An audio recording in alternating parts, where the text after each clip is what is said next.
After losing my job during the 2020 pandemic, I lived in a camper. Now, my parents are telling my brother to take my house because I don't have a family. My parents told my brother to take my house because I don't have a family. I'm a single man in my early 30s, and my brother, who is 29, already has 4 kids. He became a father at 22, followed by another child a year later, then a third 2 years after that, and his 4th was born just a few months ago. My sister-in-law and I don't get along. She constantly provokes me by acting superior, and when I retaliate, she becomes a dramatic victim, crying on cue and garnering sympathy from everyone around her. Despite knowing her true nature, my parents and brother adore her. I'll admit she's very attractive, but her personality is so awful that I could never be attracted to her. She refuses to work, even though she has a college degree, and my mother takes care of the kids all day. Their finances are solely dependent on my brother, forcing them to live at my parents' house due to their limited income.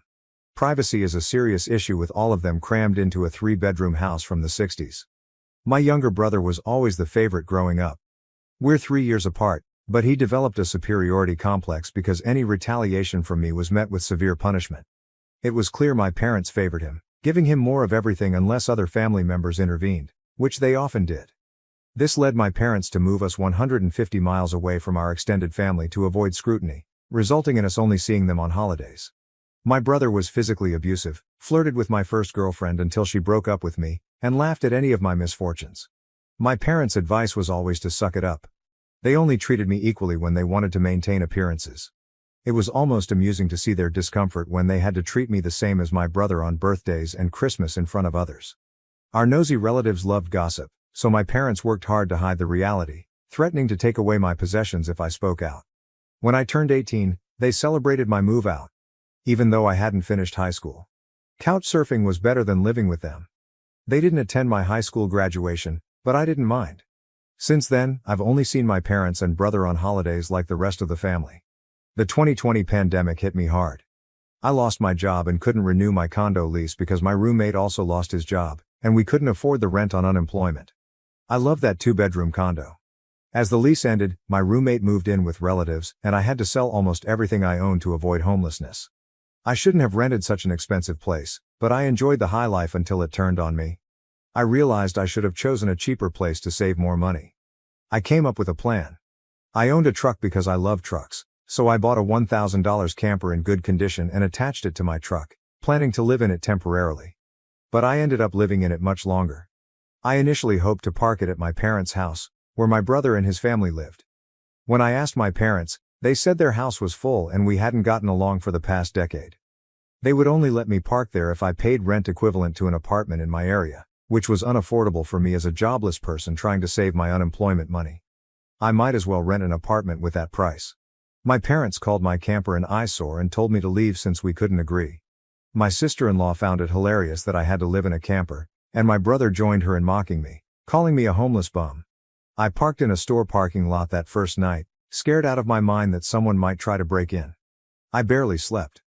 I had nowhere else to go. Other relatives lived far away and my friends lived in apartments. I was attached to my area and didn't want to leave. I forwarded my mail to a friend's apartment, my only way to receive mail. Finding a stable place to park was quite a challenge. I spent months living a nomadic camper life while searching for a job similar to my previous one. During this time, I encountered numerous difficulties, from dealing with beggars and drug addicts to people demanding I leave because they considered my camper an eyesore. Once someone claimed to be part of an HOA and told me to move, even though I wasn't parked near any houses. When I questioned which HOA, they became aggressive and threatened me, so I moved to avoid trouble. To maintain a steady supply of electricity, I learned to use a long extension cord to recharge my camper batteries by plugging into any available outlet. This often meant sneaking around and using an outside outlet of a random building while parked on the street. Though I know it's not ideal, I needed to keep my refrigerator running. I had a small solar power bag for my phone, but I didn't have a generator, which would have been noisy and required fuel. So I did what I had to do. After months of this lifestyle, I finally secured a new job. I had to move to a neighboring city to find a non-retail job. I had promised myself never to work retail again after college, but I was close to breaking that promise. Although I was still receiving unemployment benefits, I had no stable place to live and didn't want to be jobless when the benefits ran out. Plus, I was incredibly bored with only reading, watching movies on a small portable DVD player, using my phone or laptop, and keeping track of where I could park and use public bathrooms. I envied the Japanese for their public bathhouses, which we could really use here. When I landed the job, I practically lived in the back lot of the building, in old employee parking spaces by the warehouse that no one else used because they were so far back they were almost forgotten. My boss, the company owner, liked this arrangement because I was always available for any shift as long as I had enough sleep. He even let me detach the camper from my truck and set it up in one of the spaces so I could drive around without it. I'm not sure if this was legal, but no one bothered us the entire time I lived there. I had few issues with trespassers. The security guards handled them. I was essentially on call all the time and worked nearly every day. My boss allowed me to plug my camper into the building for power and water, and I paid a small rent by working for free on Sundays, when the office was empty except for the janitor and security guard. I showered at a friend's apartment or at my local gym since the camper had no shower and only a portable toilet. I avoided using it to keep from having to empty it, a nasty chore, so I used other bathrooms whenever possible. I had a key to the warehouse and could use the bathroom there at any time. I became close friends with the night security guard. Heating the camper in winter was easy with a small electric heater, but summers were tough. Without AC, I got a used portable air conditioner to make it bearable. I earned a lot of overtime and learned new skills from my coworkers. Eventually, midway through the year, I was promoted to supervisor and started earning a better salary. This made me realize I needed a stable long-term living situation. I found a 3-bedroom manufactured home on a small property just 2 miles from work. I bought it for $10,000 less than the asking price, using nearly all my savings for a down payment and getting approved for a home loan. I no longer had to live in a camper. There was enough space to park my truck and set up the camper in the backyard, where it could serve as an extra space if needed. Once settled, I made the mistake of bragging about my new home on Facebook. My family saw the post, and that's when things got complicated. A few weeks later, my parents and brother, along with his family, showed up unannounced for a tour. I hadn't given them my address, so I still don't know how they found me. None of my friends admitted to telling them, and no family had visited me before, so I suspect they may have followed me home from work. It wouldn't surprise me. Once I opened the door, they practically barged in like a horde of overexcited tourists, immediately making themselves at home. They nosed around everywhere, and my sister-in-law kept flashing me this unsettling smirk. It wasn't until later that I figured out why, and it made me angrier than a bull on steroids stung by a hornet. My parents kept talking about how much extra space I had and how it was too much for someone like me who had no wife or kids. Sure, not now, but maybe someday.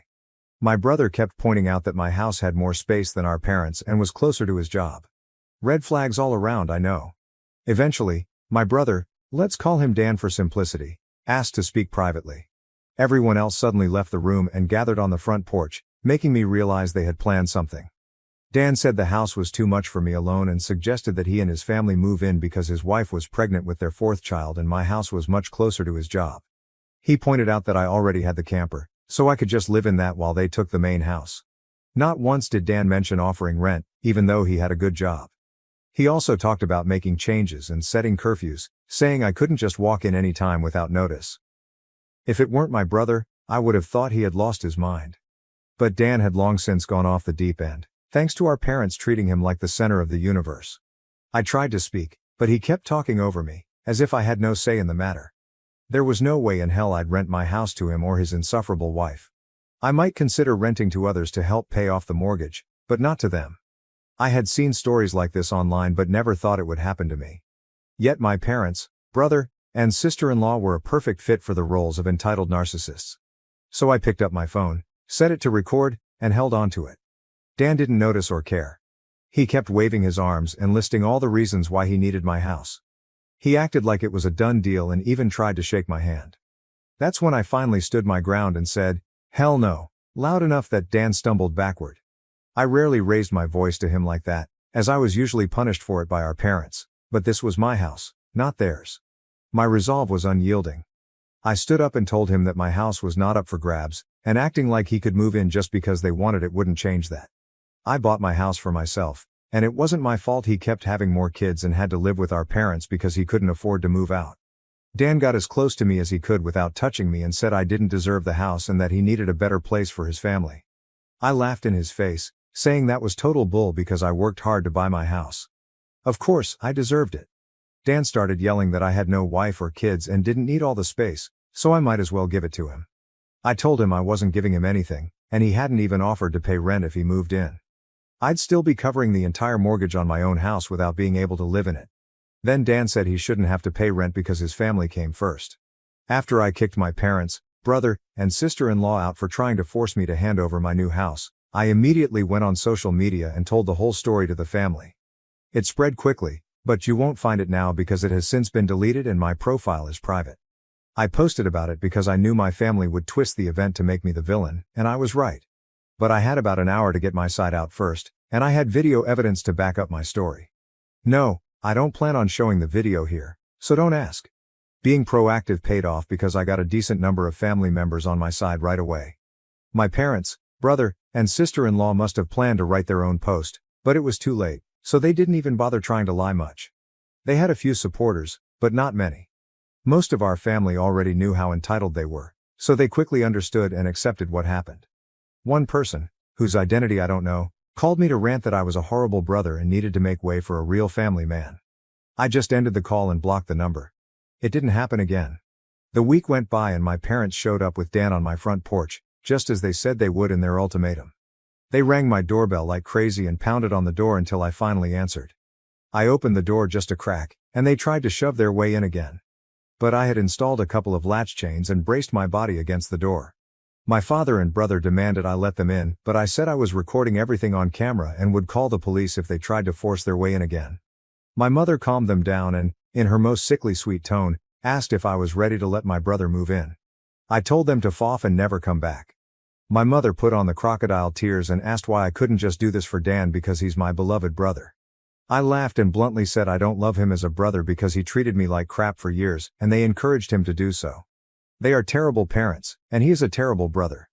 Then I told them to leave or I'd call the police ASAP. They all left surprisingly easily, apart from my mother's loud crying and the others giving me dirty looks. One could say making them leave was suspiciously easy. I thought the whole mess was over, but I should have taken them more seriously because they had other stupid plans. I came home later that week on Friday evening to find a moving truck and my brother's minivan parked in my driveway. It was Dan and his family. They were moving stuff in. He waved at me with a crap-eating grin. I was furious and told him and his family to stop, but my sister-in-law smugly said that, like it or not, they were moving in. Then, in the most fake way, while tilting her head and puckering her lips, she said it was okay because my mommy allowed it and I should always listen to what my mommy tells me.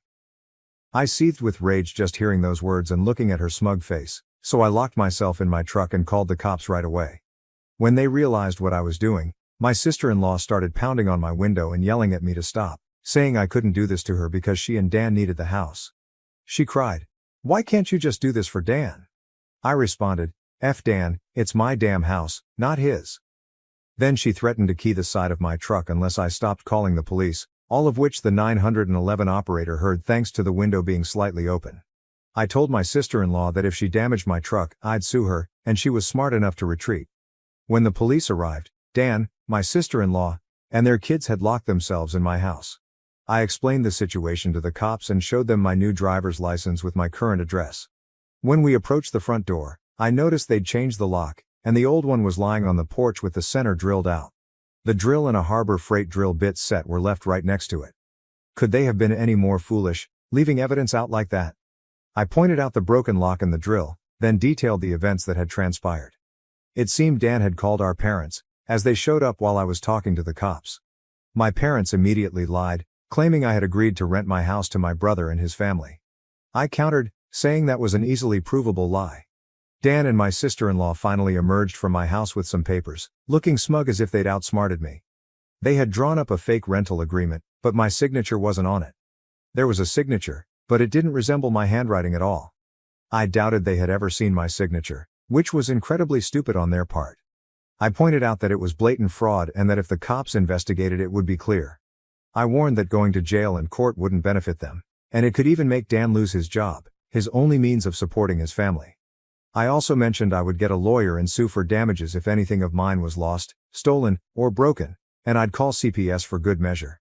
Dan turned white and looked terrified, but my mother stepped between us, insisting I should do this for Dan and live in the camper so they could have a family home.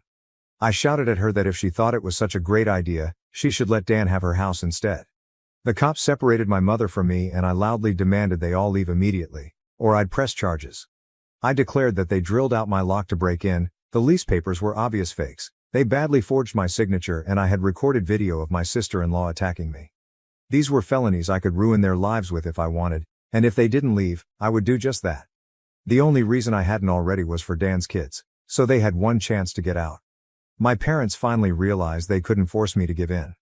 My mother surrendered, saying she'd put an end to this. She spoke quietly to my sister-in-law while my father talked to Dan. My sister-in-law instantly started crying loudly, ripping up the fake rental papers into tiny bits and tossing them like confetti, only to have an officer tell them to pick up the pieces or be cited for littering. The cops had, "I don't get paid enough for this," looks on their faces. Dan had to start telling his kids to load their stuff back into the moving truck. The kids were all crying, with the eldest sobbing that he wouldn't get his own room now. My sister-in-law and Dan tried one last pathetic attempt to guilt me with a sad family routine, gathering in a group hug facing me. They must have practiced it beforehand. All the kids had the same pleading look with quivering mouths. My sister-in-law kept rubbing her pregnant belly and tilting her head to look pitiful, and my brother made the saddest face he could, saying, "Please don't do this. We need to be able to live here." But I didn't budge and told them to keep packing. All the kids and my sister-in-law turned up the crying, and Dan yelled, "Are you satisfied with yourself? You've denied us a home because you're too selfish to share and help out family." I laughed like a maniac and retorted that what he was trying to do was taking, not sharing, and no amount of crying would make me let his family move in. He was no brother of mine anymore. He was just an entitled prick who thought he could take whatever he wanted from me like when we were kids. Dan started F-bombing me until the cops warned him to cool it or he'd end up in cuffs regardless of whether I wanted to press charges. He looked both scared and supremely pissed off. I asked the cops if they could stick around until my parents, brother, and sister-in-law had all left, and they said they weren't going anywhere until the situation was resolved. In fact, within a few minutes, the 2 cops became 4 as more arrived for some reason. That gave my parents extra incentive to get moving. I made Dan give me the keys to the new lock he'd put on my front door, although I got a new lock the next day anyway because I didn't know if he had copies of the keys. He was really reluctant to hand them over and ended up throwing them down the street and into a storm drain, telling me to get them myself. One of the cops scolded him for that and made him retrieve the keys. Dan had to pull off the grate to get at them and got pretty dirty in the process. When he finally got the keys back, he grumbled and then slammed them into my hand. I then told them all to leave and never come back. My mother threatened to disown me for this, as if that were some kind of threat. I voiced that to them, and in an overly sarcastic tone said something like, "Oh no, that means I won't get to come to any holidays with you guys where I always get treated like crap because Dan has always been your favorite. You treated me so badly growing up that if Dan ever needs an organ donor, I wouldn't give him anything. So do like you always told me when I was mistreated and suck it up." Final update. My parents told my brother to take my house because I don't have a family. I waited until after the new year to make an account and post, just in case more stuff happened, and it did. As previous readers know, my sister-in-law was making passive-aggressive posts on social media clearly directed at me, especially after she had her 4th baby in November. She kept posting the same repetitive nonsense, finding semi-clever ways to reword it but essentially complaining about living with my parents, the lack of space, and needing her own house. I know I sound dismissive, but after what I've been through with these people, you'd be ready to sarcastically play tiny violins in front of them too. They're just that bad. Since I waited until January to post, more happened, just as I thought. I mentioned before that I'd invited half the family for a Christmas Eve party at my house. Everyone I invited came, even though it was a 3 to 4 hour drive for them. They wanted to come and show their support. They praised me for working hard to get a house on my own and apologized for everything I'd been through. They asked why I didn't just take my camper and drive 3 hours back to them instead of living nearly homeless for so long, and I had to sheepishly admit I was very attached to living around here, where my best employment opportunities were. My hometown doesn't have many great job opportunities in my field, if any, and I wanted to make my own way as much as possible. An answer they overall accepted. We moved on to having a really nice party, the best I'd had in years. Some relatives brought CDs of great Christmas albums, and my favorite was the one my uncle brought of Ray Charles. He sings Christmas songs like no one else. It was a grand and happy time. I felt like, for once, I could just forget my past issues and enjoy the moment. But I wouldn't be writing this if it had stayed that way. About 2 hours into the party, you know who showed up. My parents, brother and sister-in-law walked in trying to look all smiles. They didn't even knock, just walked right in like they belonged there. I shut off the music and told them to leave immediately. They begged to stay and said they brought gifts. One of my uncles stood up and yelled at them before I had a chance to speak. He said they didn't deserve to be in my home or my life after the crap they pulled months earlier, and several other relatives backed him up. This uncle, my mother's brother, used to adore her until he found out about the stuff that went on between me and my parents. My grandparents, my mother's parents, as old as they are, hurriedly stepped in and told my parents that if they wanted to make amends with me, it was far too soon. They expressed their immense disappointment in them for the past year. They'd hidden their favoritism for my brother from prying eyes for a long time, but no one was fooled anymore. They needed to make a serious effort to treat me like a son if they ever wanted to be in my life again. Then they turned to Dan and my sister-in-law and said they were tired of the repetitive nonsense my sister-in-law kept posting. They told her to let it go already because my house would not become their new home. My sister-in-law reverted to her usual crying routine, throwing a tantrum about how she should be the one living here and not me. She sat down and complained that it wasn't fair I had this house to myself when I had no family, while she had 4 kids that needed more space. She just wanted a better place to live and feel like a real mom. It was petty of me, but I loudly pointed out that she sucked as a mother because she let my mom do most of the parenting while she sat on her butt all day, playing on her phone or spending all of Dan's money. She had the nerve to complain about it. I even joked that I was surprised her baby didn't get drunk from her breast milk since she drank so much booze. That comment got me some stares. My sister-in-law demanded to know if I was calling her a bad mom. I said the evidence speaks for itself. If she wanted to afford to move out of my parents' house someday, she needed to use her college degree, get a job, and save money. My mom already did most of the childcare for my brother's kids, so she'd have plenty of time after her baby got a little older. My brother's eldest, a 7-year-old, ran up and started kicking and screaming at me for yelling at his mom. He kept at me about how his mom said I was the bad guy who made her cry and didn't let them live here. My brother pulled his son away, but the other relatives jumped back in, and it turned into a family intervention against my sister-in-law and brother. She was crying, her new baby was crying, her kids were crying, hell, even Dan was nearly in tears from the verbal lashing he was getting.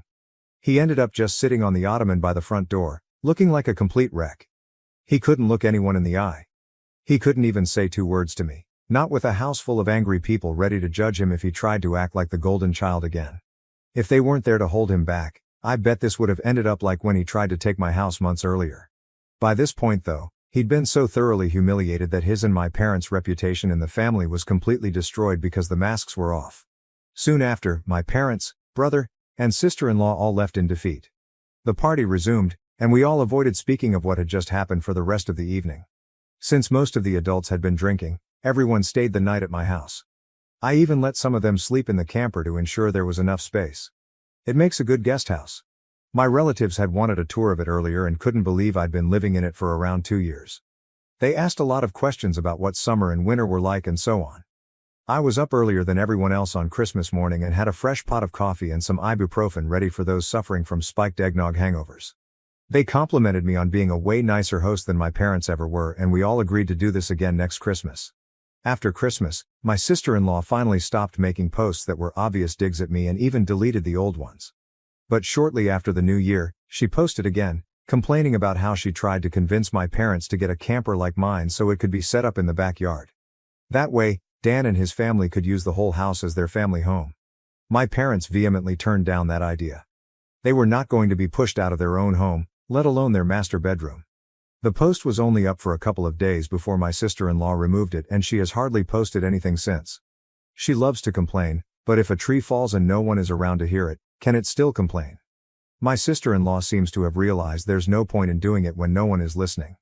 And Dan can't afford to move his family out on his salary alone anytime soon. If they end up expecting another child in the next few years, I won't be surprised. Things have mellowed down for me since then, and I've even invited friends over for a poker night. I suck at poker because I can never remember the rules, but so what? We get to drink beer and eat junk food while being merry idiots. We loaded up on Whoppers from Burger King and just had a great time, enjoying the evening and getting pleasantly drunk. I think maybe around summer I'll look into possibly dating someone. I'm not exactly getting younger, so fingers crossed that goes well. My camper just sits idle in my yard now, and I admit there are days I go out there just to spend time in it. After living in it for 2 years, it feels like my second home. Maybe one day I'll actually use it for camping as intended. I've never been camping. My parents considered it a waste of time, so it would be a completely new experience for me. This pretty much marks the end of what happened. My parents, brother and sister-in-law have been staying clear of me. In fact, they've gone back to acting like I don't exist, just like before I bought a house. Not that it bothers me at all, it's better this way. But they'll inevitably come back in some way. I know they will. I just wonder what kind of stupid thing they'll do next. If anything notable like this happens again, I'll make another post if this account is still active. Thank you for watching. If you haven't subscribed yet, please do so and hit the notification bell to stay updated with more shocking real-life stories happening around you.